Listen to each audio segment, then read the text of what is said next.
14 सोलेल का किला। इसे केवल एक मंजिल कहना भी सही नहीं होगा, क्योंकि यह अपनी ही एक दुनिया जैसा प्रतीत हो रहा था। हमारे चारों ओर घने पेड़ों का विशाल विस्तार था और दूर क्षितिज पर एक विशाल मध्ययुगीन किला दिखाई दे रहा था। यही था सोलेल का किला। यह किला मध्ययुगीन शैली में बना था, भव्य और डरावना।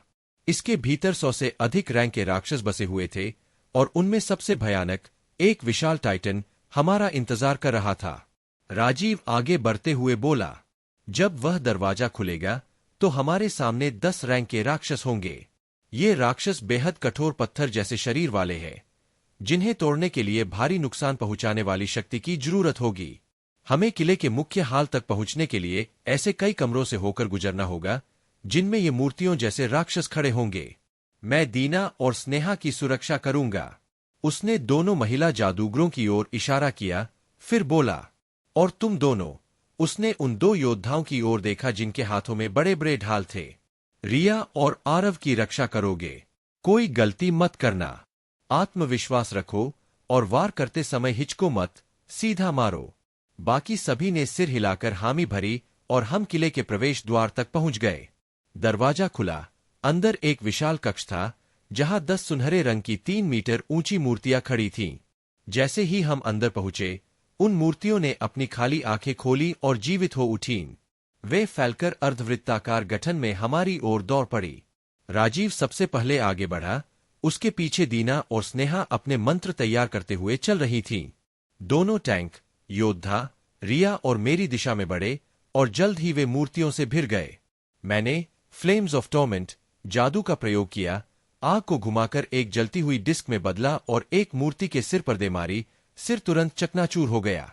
मेरे बगल में खड़ी रिया, जो एक बरसरकर थी, पलक झपकते ही गायब हो गई और उसकी तलवार लाल चमक उठी।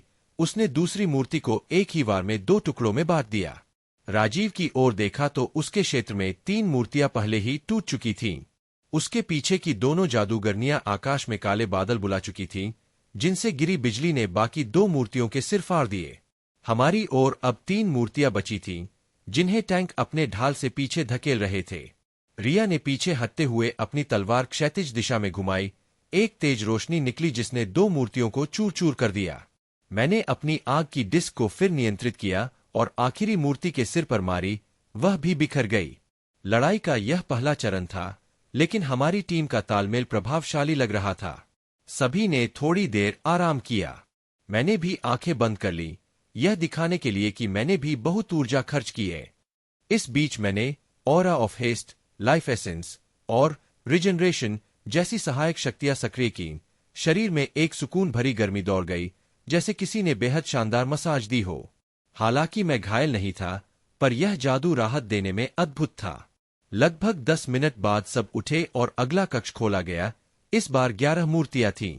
रणनीति वही थी, लेकिन इस बार मैंने देखा कि राजीव ने अपनी तलवार घुमाई और उससे एक बिजली का अर्धवृत्त निकला जिसने 3 मूर्तियां एक ही झटके में तोड़ दी।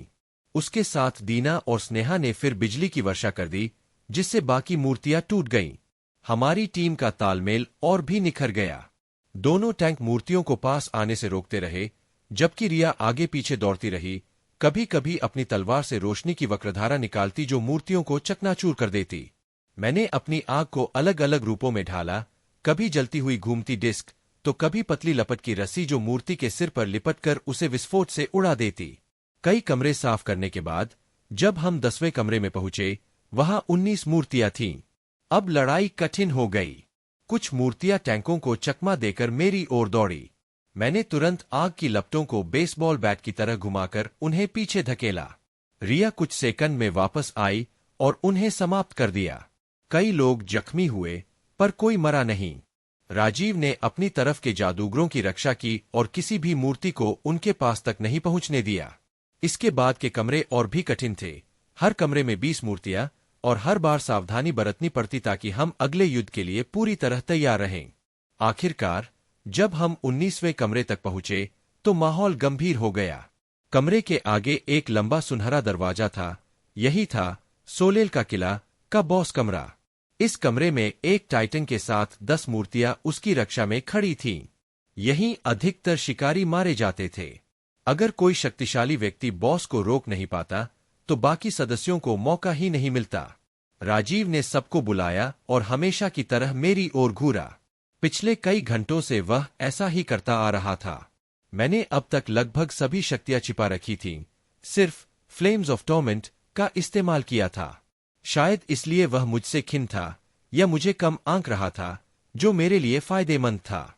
राजीव बोला, मैं बॉस को रोकूंगा ताकि वह मुक्त न हो सके। बाकी सब उसके 10 पहरेदारों को पहले खत्म करो, फिर आकर मेरी मदद करो। उसने दोनों टैंकों की ओर देखा। तुम्हारा काम है दीना, स्नेहा और रिया की रक्षा करना। कोई भी ज्यादा घायल न हो। हमें सबकी पूरी ताकत चाहिए होगी। सभी ने तैयारी की और मेरा दिल तेजी से धड़कने लगा।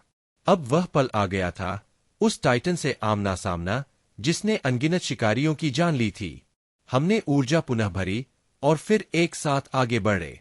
सुनहरा दरवाजा धीरे धीरे खुला और हम सोलेल के किले के बॉस कक्ष में प्रवेश कर गए।